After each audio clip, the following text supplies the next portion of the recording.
والصلاة والسلام على سيدنا محمد وعلى آله وأصحابه أجمعين. أما بعد،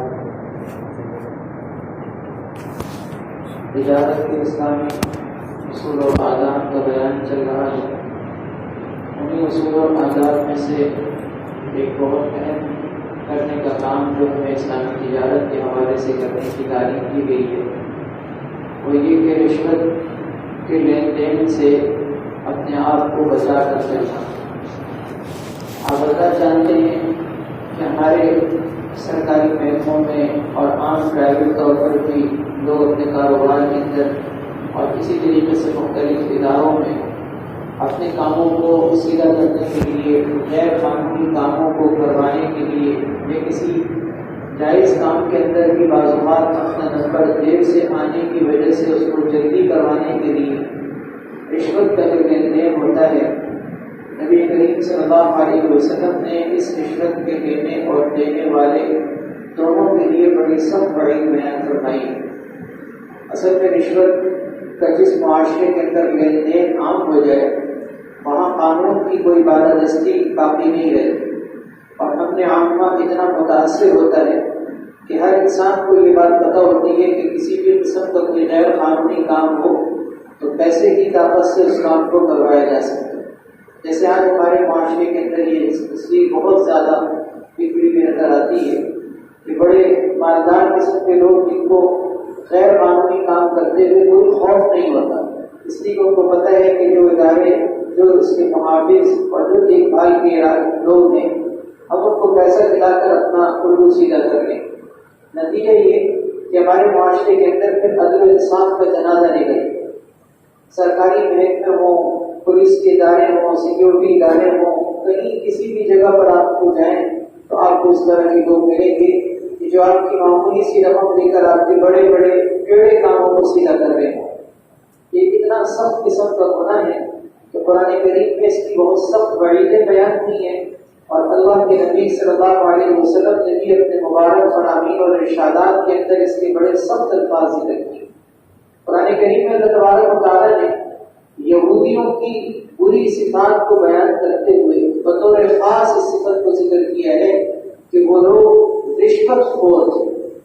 چھٹے پارے میں سورہ مائدہ کے اندر اللہ تعالیٰ فرماتے ہیں سماعون للکذب اکالون للسحت، کہ ایک تو یہ ان کے اندر جھوٹی باتوں کو کرنے سننے کا رواج تھا، دوسرا یہ کہ وہ بہت زیادہ حرام خور تھے. اکالون للسحت، اس وقت سحت کا کیا مطلب ہے؟ سحت کا ترجمہ عام طور پر کیا جاتا ہے حرام. مفسرین نے ذکر کیا ہے اور حضرت علی رضی اللہ تعالیٰ عنہ سے اس کی تفسیر میں یہ بات موجود ہے کہ سحت کے معنی رشوت کیا ہے، اور یہودیوں کا یہ وتیرہ تھا کہ وہ رشوت کا عام طور پر لین دین کھلا کیا کرتے اور کھلا. ایک حدیث میں نا کہ نبی علیہ السلام نے اپنی امت سے یہ بات کہی کہ تم لوگ ضرور و ضرور پچھلی قوموں کے طریقے پر چلو گے ایسے جیسے کہ جوتا جوتے کے بالکل برابر ہوتا. ایک جوتا دوسرے جوتے سے سائز میں چھوٹا بڑا نہیں ہوتا، ایک جوتا جس طرح دوسرے جوتے کے بالکل برابر ہوتا ہے. تم لوگ پچھلی قوموں کے اسی طریقے سے بالکل انہیں کے ہمنوا ہو کر چلو. آپ صلی اللہ علیہ وسلم سے صحابہ نے پوچھا کہ کیا اس سے مراد یہود و نصارہ ہیں؟ آپ نے فرمایا اور کون مراد ہے؟ یہود و نصارہ تو ہیں. اگر آپ یہود و نصارہ کی جو اللہ رب العزت نے قرآن میں بری صفات ذکر کی ہیں کہ وہ کن کن اخلاقی برائیوں میں مبتلا تھے، اگر آپ اس کو بڑے تفصیل سے آپ حیران رہ جائیں گے کہ وہ ساری خرابیاں اور برائیاں اس امت کے اندر بھی پائی. اللہ تعالیٰ پناہ میں. اور اسی وجہ سے تو اس امت پر پھر زوال بھی آ گیا. تو رشوت کا لین دین یہودیوں کے یہاں اتنا عام تھا کہ اس رشوت کی وجہ سے وہ تورات کے احکام میں تبدیلی کیا کرتے. عام لوگ اگر کسی مسئلے کے اندر کبھی کسی ناجائز کام کا شکار ہوتے، کوئی کفارہ یا جرم کی سزا ان کے اوپر لاگو ہو رہی ہوتی تھی، تو صاحب سرور قسم کے جو لوگ جو دولت مند ہوتے تھے وہ آ کر اخبار اور رحمان جو پادری قسم کے لوگ ہوتے تھے ان سے کہتے تھے کہ ہمارے لیے حکم میں کچھ تخفیف پیدا کرو، ہم تمہارے ہاتھ بھر لیں گے. تو وہ کیا کرتے تھے؟ صرف دنیا کے عارضی چند ٹیموں کے خاطر اللہ کے حکم کو تبدیل کر کے تورات سے غلط مسئلہ بتایا. نعوذ باللہ. یہ قرآن میں اللہ تعالیٰ نے ذکر کیا. دوسرے بارے میں سورہ بقرہ کے اندر اللہ تعالیٰ نے ارشاد فرمایا بے شک وہ لوگ جو اللہ کے نازل کردہ احکام کو چھپاتے ہیں اور اس کے ذریعے سے دنیا کی چھوٹی سی عارضی فائدے کی چیزوں کو خریدتے ہیں، اولئک ما یأکلون فی بطونہم الا النار، یہ وہ لوگ ہیں جو اپنے پیٹوں میں جہنم کی آگ کھا رہے ہیں۔ یہ پیسہ نہیں کھا رہے، یہ اپنے پیٹوں میں آگ کھا رہے ہیں، اور ان کے لیے آخرت میں بڑا سخت اور دردناک قسم کا عذاب۔ پیارے نبی صلی اللہ علیہ وسلم کا ارشاد ہے الراشی والمرتشی کلاہما فی النار، اور کما قال علیہ السلام، آپ نے فرمایا رشوت لینے والا رشوت دینے والا دونوں کے دونوں جہنمی۔ ایک اور روایت میں کہ رشوت لینے والا رشوت دینے والا دونوں پر اللہ کی لعنت اور پھٹکار ہے۔ ایک تیسری روایت میں ہے ترمذی شریف کی، آپ صلی اللہ علیہ وسلم نے فرمایا رشوت لینے دینے والے کے ساتھ تیسرا وہ شخص جو ان کے درمیان دلالی کا کام کرتا ہے وہ بھی ملعون اور وہ بھی جہنمی۔ رائش کہتے ہیں اس کو، دلالی کا کام، جیسے ہوتے ہیں نا بعض اوقات درمیان میں ایجنٹ قسم کے لوگ ہوتے ہیں، رشوت لے دے کر دو الگ الگ پارٹیوں کے درمیان غلط قسم کے معاملات کو سیدھا کر رہے ہیں، پراپرٹی کا کام ہو یا اسی طریقے سے کاغذات بنوانے کے کام ہو، مختلف قسم کے ایسے ہوتے ہیں معاملات۔ یہ جو درمیان کے تھرڈ پرسن قسم کے لوگ ہوتے ہیں وہ کہتے ہیں کہ ہم تو کچھ نہیں لے رہے، ہم تو کمیشن لے رہے، لیکن یہ جو دلالی کا کام کروانے میں آپ معاون بن رہے ہیں یہ بھی حرام اور یہ بھی رشوت کے زمرے میں۔ پھر اس رشوت کا نام چاہے آپ نذرانہ رکھیں، چاہے آپ گفٹ اور تحفہ رکھیں، یا چاہے آپ اس کا نام بخشش رکھیں، جیسے کہ عرب ممالک میں دیکھ کر بخشش کہتے ہیں، ہمارے یہاں اس کو نذرانہ کہا جاتا ہے، اس کو چائے پانی کا خرچہ کہا جاتا ہے۔ چاہے کوئی بھی ٹائٹل لگائے، کسی گندی چیز پر اچھی چیز کا ٹائٹل لگانے سے وہ گندی اچھی نہیں ہو جاتی، کسی ناپاک چیز پر اچھے کپڑے، کسی ناپاک کپڑے پر آپ ٹائٹل لگا دیں اور اس پہ عطر خوشبو لگا دیں تو کوئی بات نماز پڑھنے کے قابل نہیں ہو جاتا، نہیں آپ اس کا نام تبدیل کر دیں۔ عام طور پر لوگ یہ کہتے ہیں کہ جی ہم رشوت نہیں لیتے، ہم تو چائے پانی کا خرچہ لیتے ہیں۔ نعوذ باللہ من ذالک، ایک تو حرام کھاتے ہو، دوسرا اس حرام کو جائز کہنے کی کوشش کرتے ہیں۔ یہ تو صرف حرام نہیں، حرام پر حرام۔ اگر خدا نخواستہ اگر کوئی حرام کام کر رہا ہے اور یہ کہہ رہا ہے کہ جی اللہ سے دعا کیجیے گا اللہ مجھے ہدایت دے، یقین کریں کہ یہ حرام کھا کر بھی کم کرنے والا ہے۔ نماز نہ پڑھ کر بھی کوئی کہے دعا کرو اللہ مجھے نماز کی توفیق دے، اللہ اس کو توفیق دے گی، کم سے کم اپنے آپ کو برا تو سمجھتا ہے۔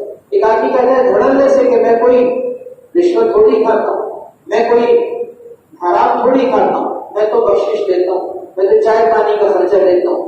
اوپر کے خرچوں کے نام پر ہم اپنے اور اپنے بیوی بچوں کو حرام لقمے کھلا رہے ہوتے ہیں۔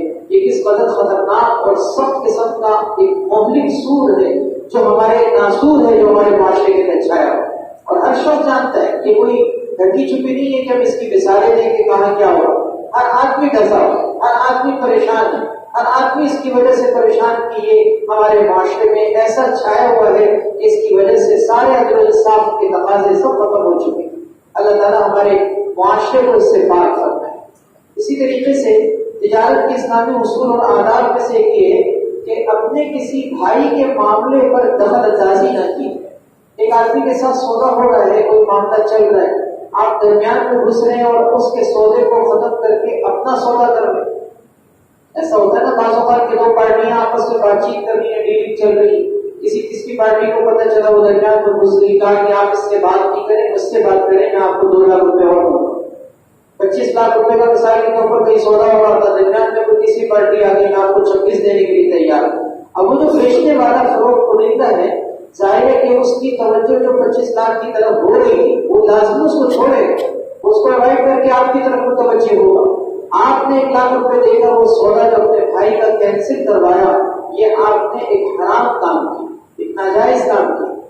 ہمارے معاشرے کے اندر یہ کام ہو رہے ہیں اور اس کی وجہ سے انسان اللہ کے نبی صلی اللہ علیہ وسلم کی بیان کرتا وعید اور ناجائز قسم کی جو آپ نے بات آپ نے فرمائی کہ یہ ناجائز قسم کا کام ہے، اس کام کے کرنے کا مرتکب ہوتا ہے۔ بخاری وغیرہ کے اندر یہ روایت واضح طور پر موجود ہے۔ آپ صلی اللہ علیہ وسلم نے فرمایا مومن مومن کا بھائی ہے، مومن مومن کا بھائی ہے، لہٰذا تم میں سے چاہیے کہ کسی کو اپنے بھائی کے معاملے پر معاملہ نہ داخل کرے۔ ایک بھائی کا سودا ہو رہا ہے، درمیان میں نہ گھسے، اسی طریقے سے اپنے بھائی کی منگنی پر منگنی نہ کرے. منگنی پر منگنی کا مطلب یہ ایک جگہ مثال کے طور پر رشتے کی بات چل رہی تھی, ابھی بات کمپلیٹ نہیں ہوئی تھی کہ درمیان میں کوئی تیسرا گھس گیا, اس نے کہا کہ میں رشتہ پیش کر دوں. اب یہ جو اپنے بھائی کی منگنی کو اس نے خراب کیا ہے, یہ بھی شرط ناجائز. کیوں؟ اس لیے کہ یہ اگر نہ آتا تو ہو سکتا تھا کہ ان کے معاملات بن جاتے. اس تیسرے شخص کے آنے کی وجہ سے وہ معاملہ خراب کر کے اس نے اپنے بھائی کو نقصان پہنچایا. آپ سوچئے ذرا, اسلامی تجارت کے اندر اسلامی اصول و آداب جو ہمیں دیے گئے, کتنی اس سے بہترین معاشرے کی شکل بنتی کہ اپنے بھائی کو نقصان نہ پہنچایا جائے, اپنے بھائی کو نقصان نہ پہنچایا جائے کہ آپ کی وجہ سے اسے کیا ہوگا, سودا کینسل ہوگا, اس کے اور آپ کے درمیان نفرت پیدا ہوگی, یہ اس کو نقصان پہنچانے کے زمرے میں داخل ہے. البتہ اس میں یہ چیز جائز ہے کہ بعض اوقات بیچنے والا نیلامی کے طور پر کوئی چیز بیچ رہا ہوتا ہے. نیلامی کا مطلب یہ ہوتا ہے کہ پراپرٹی ہے یا کوئی چیز ہے, بیچتے ہوئے کہا کہ بھائی جو اس کے زیادہ پیسے دے گا میں اس کو دوں. نبی علیہ الصلوۃ والسلام, تو وہ واقعہ آپ نے سنا ہوگا جو کچھ دن پہلے بھی ذکر کر رہا تھا کہ ایک صحابی آئے تھے اور آپ صلی اللہ علیہ وسلم سے اس کو سوال کیا, آپ نے فرمایا تمہارے گھر میں کیا ہے؟ وہ ٹاٹ کا کپڑا لے کر آئے ہوئے, پیالہ لے کر آئے. آپ نے اس کو فروخت کیا تھا, آپ نے فرمایا تھا کہ اس کو کون خریدے گا؟ ایک صحابی نے کہا کہ میں اس کو 1 درہم دے دینے کے لیے تیار ہوں. آپ نے فرمایا 1 درہم سے زیادہ کون دے گا؟ 1 درہم سے زیادہ کون دے گا؟ اس کو بیع میں یزید کہتے ہیں, یعنی نیلامی کی بے. تو دوسرے صحابی کھڑے ہوئے کہنے لگے اصل میں 2 درہم دینے کے لیے تیار. آپ نے ان کے ہاتھ میں وہ چیز دی اور 2 درہم لے کر ان کو حوالے کیے اور کہا جاؤ اس کی کلہاڑی خرید کے لاؤ. واقعہ موجود ہے حدیث کے اندر. اس سے یہ بات معلوم ہوئی کہ اگر بیچنے والے نے ہی یہ دام بڑھانے کے لیے نیلامی کے انداز میں کوئی چیز اور کوئی سودا اگر پیش کیا ہوا ہے تو پھر اپنے دام پیش کیے جا سکتے. اگر ایک مثال کے طور پر 1 درہم دے رہا ہے, دوسرا 2 درہم دینے کی بات کر رہا ہے, تو حدیث کی روح سے یہ جائز ہے. لیکن ہمارے یہاں نیلامی کی بے کے اندر کچھ چیزیں غلط بھی رائج ہیں. مثال کے طور پر نیلامی کے اندر ہمارے یہاں جو معاملات ہوتے ہیں, بعض اوقات مجہول چیز کی بے ہو رہی, مجہول معاملہ ہوتا ہے. ایک بند ڈبے کے اندر چیز بیچی کہ بھائی اس کے دام لگاؤ, کسی نے 100 لگائے, کسی نے 200, کسی نے 300, 400, 500, 1000 تک بات پہنچی. جب ڈبہ کھول کے دیکھا تو یہ 500 کی بھی چیز تھی. اور آپ ہو سکتا ہے آپ کی رسک لگی ہے, آپ ہو سکتا ہے 2000 کی چیز آپ کو 1000 میں مل جائے. تو ہمارے معاشرے میں نیلامی کے انداز میں اس طرح کے معاملات ہوتے ہیں. یہ شرعاً جائز ہے کیونکہ یہ چیز ایک مجبور, ایک جہالت کے ساتھ کہ پتہ ہی نہیں ہے خریدنے والے کو کہ وہ کیا چیز خرید رہا ہے. ایک بند چیز کی خریداری کر رہا ہے جس کے بارے میں اس کو پتہ نہیں. ہاں چیز واضح ہو اور اس چیز کو سامنے رکھ کر کہا جائے کہ بھائی جو اس کے زیادہ پیسے دے گا میں اس کو دینے کے لیے تیار ہوں, یہ جائز ہے. باقی جو معاملات اگر ایک پارٹی سے چل رہے ہوں, دوسری پارٹی کے درمیان میں آنا, چاہے معاملہ جو ہے وہ کسی سودے کا ہو, چاہے معاملہ کسی منگنی کا ہو, یہ درست نہیں. اور اس میں یہ کام بھی داخل ہے کہ اگر کوئی اس طرح درمیان میں داخل ہو رہا ہو تو ان دونوں کو چاہیے کہ وہ اس کی طرف مائل نہ ہو, کیونکہ وہ ایک ناجائز کام کر رہا ہے. وہ ایک ناجائز کام کر رہا ہے تو ان کو چاہیے کہ اس کی وجہ سے اپنے سودے کو خراب نہ کرے. کیونکہ خاص طور پر جب آپ ایک زبان دے چکے ہیں, مثلاً 25 لاکھ کی بات ہو گئی, پلاٹ وغیرہ کے حوالے سے بات چل رہی تھی, بات تقریباً مکمل ہو گئی, اب تقریباً اختتامی مرحلے میں تھی. اب لالچ کی وجہ سے جب بیچنے والے کو پتہ چلا کہ یہ جو 26 میں جانے کے لیے تیار ہے, اس کا مطلب یہ کہ وہ اپنی زبان دے کر وہ کر رہے ہیں. یہ تو عہد شکنی ہے. آپ ایک بندے سے بات کر چکے ہیں, آپ کا معاملہ تقریباً مکمل ہو چکا ہے, اب آپ 1 لاکھ کی وجہ سے اپنی زبان کو ختم کر رہے ہیں. آپ ایک سودے کو مکمل کرنے کے باوجود اس کو توڑ رہے ہیں. یہی معاملہ منگنی کے اندر بھی ہوتا ہے, یہی معاملہ منگنی کے اندر بھی ہوتا ہے. تو گھر والے, 2 مختلف خاندان والے آپس میں بات کر چکے ہیں, لڑکے لڑکی کے درمیان منگنی ہو چکی ہے.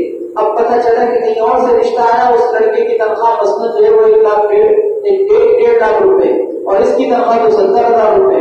اب محض تنخواہ کو دیکھ کر ادھر سے منگنی توڑی, ادھر منگنی. یہ ہونے والے معاشرے بھائی تنخواہوں سے کچھ نہیں ہوتا. اصل چیز یہ ہے کہ آپ کے پاس لڑکا یا لڑکی جو بھی ہے جس کے ساتھ رشتہ آپ کے گھر کا ہو رہا ہے وہ نیک ہے, اس کی سیرت اچھی ہے, وہ کردار کا اچھا ہے, وہ بااخلاق ہے, بس اس کے بعد پیسے سے کیا لینا ہے. اور ایسے واقعات بھی ہم نے دیکھے ہیں کہ محض چند ٹکوں کے خاطر رشتہ ختم کیا, ساری زندگی ہونا پڑے گی. ایسے بھی واقعات ہمارے سامنے ہیں. تو اس لیے پیسہ ہی سب کچھ نہیں ہوتا, یاد رکھیے. جب پیسہ ہی سب کچھ انسان کا ہو جائے نا، پھر اللہ تعالیٰ پھر انسان کو ڈرس لگا کے دکھاتے بھی ہیں کہ دیکھو تم جو ہے نا یہ جو پیسے کو مقصود بنا کر چل رہے تھے، اس سے پتہ چلتا ہے کہ تم جو ہے ڈوبتے ہو۔ اللہ تعالیٰ ہم سب کو یہ سارے تمام جتنے ناجائز معاملات ہیں ان سے بچنے کی توفیق عطا فرمائے۔ الحمدللہ رب العالمین، والصلاة والسلام على رسولنا محمد وعلى آله وأصحابه أجمعين۔ اللهم أرنا الحق حقا وارزقنا اتباعه وأرنا الباطل باطلا وارزقنا اجتنابه۔ سبحان ربك رب العزة عما يصفون وسلام على المرسلين